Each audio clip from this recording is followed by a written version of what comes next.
Hey everybody, we're going to raw pack some roast beef today. So what I typically do, and you take your jars, run them through the dishwasher, and then pull them out when I'm ready to go, just to keep them sterile.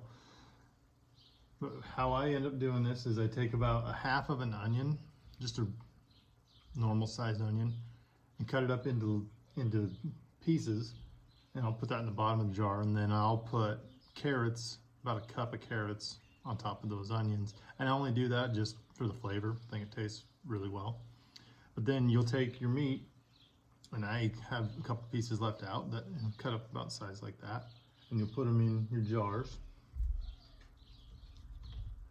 and fill everything to where there's an inch between the top of the jar and the meat.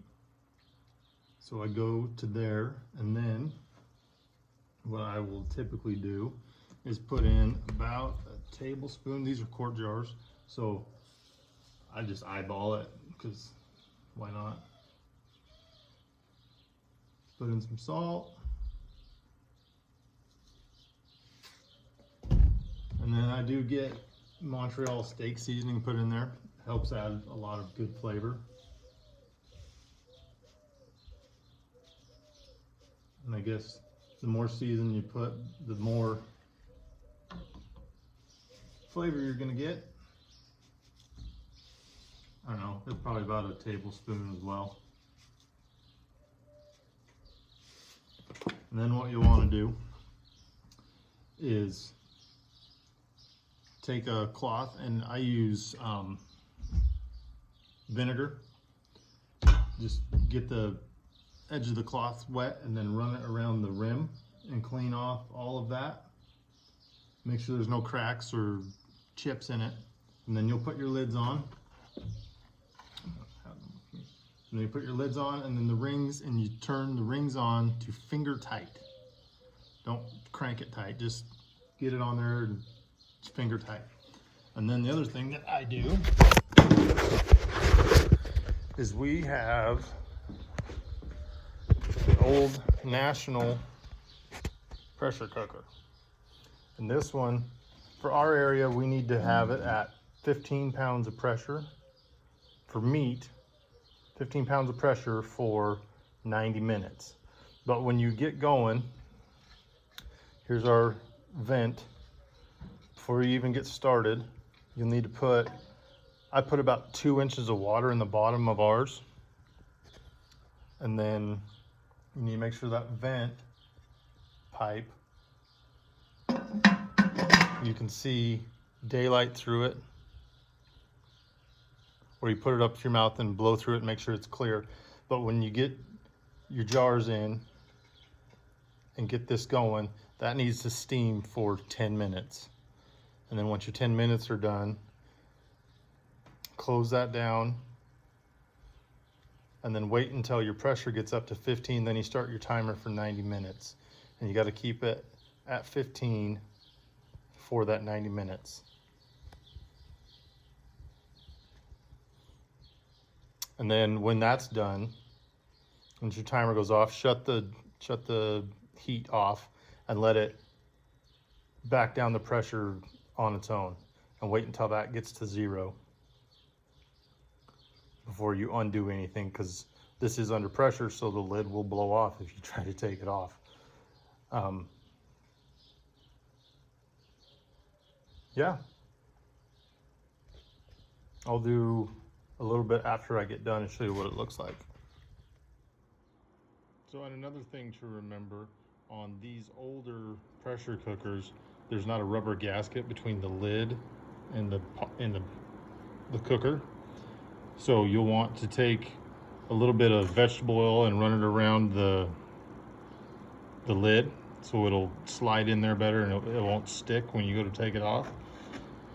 And then when you go to close these down, on this one, it has the metal wing nuts. When you put it on, it's like a tire. You start here and then off, and do basically kind of a star pattern to tighten it, and then go around it one more time again just to give it a little extra.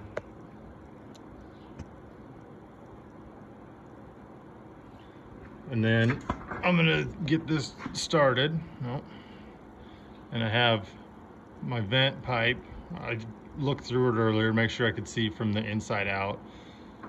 And when I get this going, we want to let that steam for 10 minutes and then close that down so you can build pressure up in the cooker.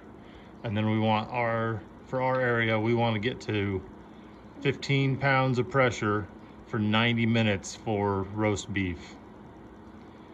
So we got to let it get to 90 minutes or 15 pounds and be at 15 pounds for 90 minutes.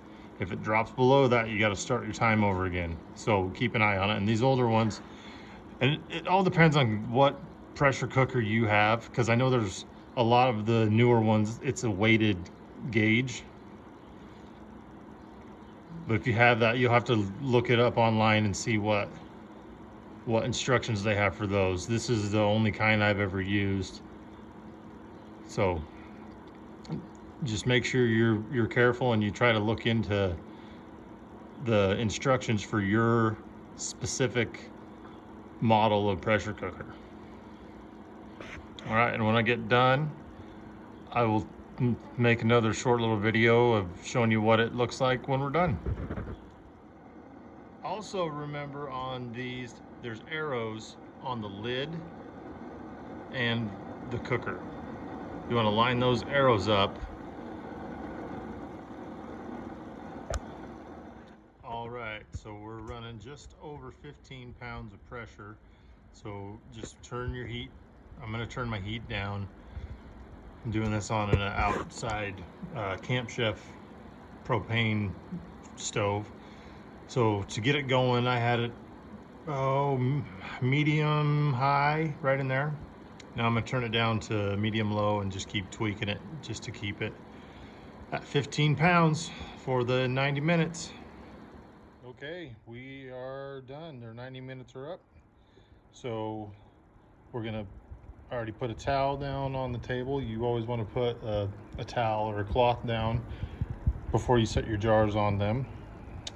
And then we'll just start pulling them out.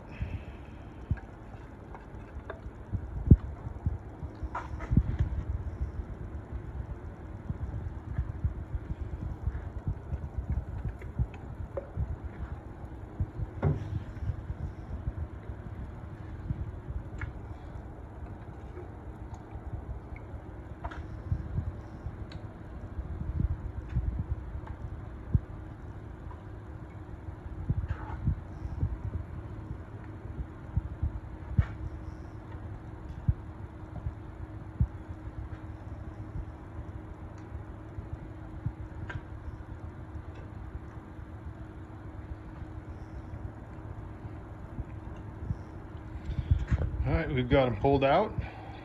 We're gonna let them sit there and wait for the lids to seal. You'll hear that ping. And thanks for watching this. And if you have any questions or comments, we'd love to see them and hear back from you. All right, thank you.